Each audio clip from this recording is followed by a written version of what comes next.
एक ऐसा व्रत जिसमें तिल का दान करने से स्वर्ग लोक की प्राप्ति होती है, वो है माघ मास के कृष्ण पक्ष की एकादशी का व्रत, जिसे शर्तिला एकादशी भी कहा जाता है।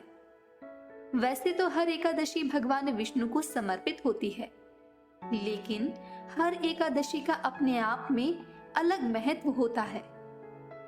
ये दिन तिल का दान करने के लिए अत्यंत शुभ है। तिल का 6 रूपों में प्रयोग और दान करने से स्वर्ग की प्राप्ति होती है। इसलिए ये एकादशी शर्तिला एकादशी के नाम से प्रसिद्ध है। आइए जानते हैं शर्तिला एकादशी व्रत का शुभ मुहूर्त। एकादशी तिथि का आरंभ 28 जनवरी दोपहर 2:16 पर होगा। एकादशी तिथि का समापन 28 जनवरी को रात 11:35 पर होगा।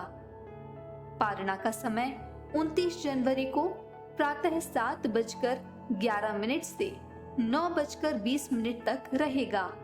आइए अब जानते हैं शर्तिला एकादशी व्रत के महत्व के बारे में।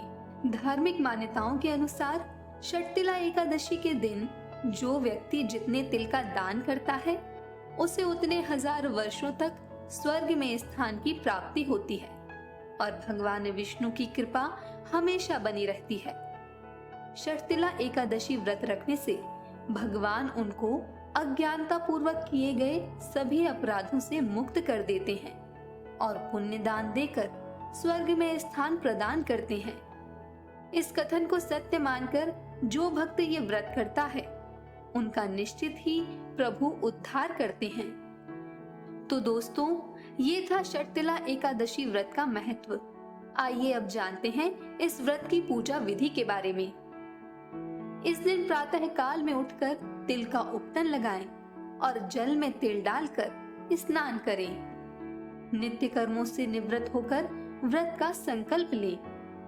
शर्तिला एकादशी का व्रत निर्जला और फलाहारी या जलीय व्रत रखा जा सकता है।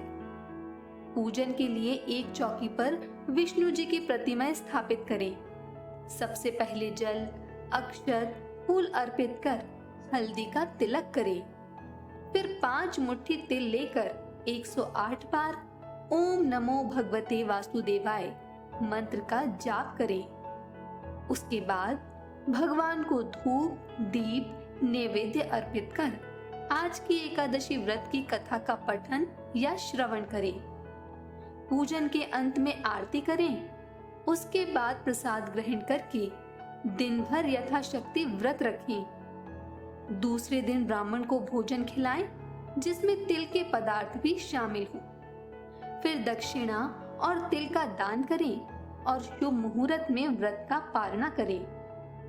तो दोस्तों, ये थी शर्तिला एकादशी व्रत की पूजा विधि। अब हम जानेंगे कि इस दिन किन किन बातों का ध्यान रखना चाहिए। इस दिन किसी भी प्रकार से तामसिक चीजों का सेवन नहीं करना चाहिए। जो लोग एकादशी का व्रत करते हैं, उन्हें दशमी तिथि को सूर्यास्त से पहले ही भोजन कर लेना चाहिए, ताकि अगले दिन आपके पेट में अन्न का अंश न रहे। इसी के साथ जो लोग एकादशी का व्रत नहीं करते हैं, उन्हें भी इस दिन खास तौर पर चावल का सेवन नहीं करना चाहिए। एकादशी व्रत को कभी हरिवासर समाप्त होने से पहले पालना नहीं करना चाहिए। द्वादशी समाप्त होने के बाद व्रत का पालना करना पाप के समान माना जाता है। यदि द्वादशी तिथि सूर्योदय से पहले ही समाप्त हो रही हो, तो इस स्थिति में सूर्योदय के बाद व्रत का पालना किया जा सकता है। द्वादशी तिथि पर प्रातः पूजन व ब्राह्मण को भोजन कराने के पश्चात ही व्रत का पालना करना चाहिए। इसी के साथ आज के दिन इन चीजों का विशेष तौर पर ध्यान रखें, जो आपको भूल कर भी नहीं करनी चाहिए। आज के दिन पेड़ पौधों की फूल पत्तियां ना तोड़ें और मांस, मदिरा, लहसुन, प्याज जैसे तामसिक भोजन से दूर रहने के साथ किसी का दिया हुआ भोजन भी ग्रहण नहीं करना चाहिए। आज के दिन किसी भी महिला का अपमान न करें और ना ही किसी की बुराई करें।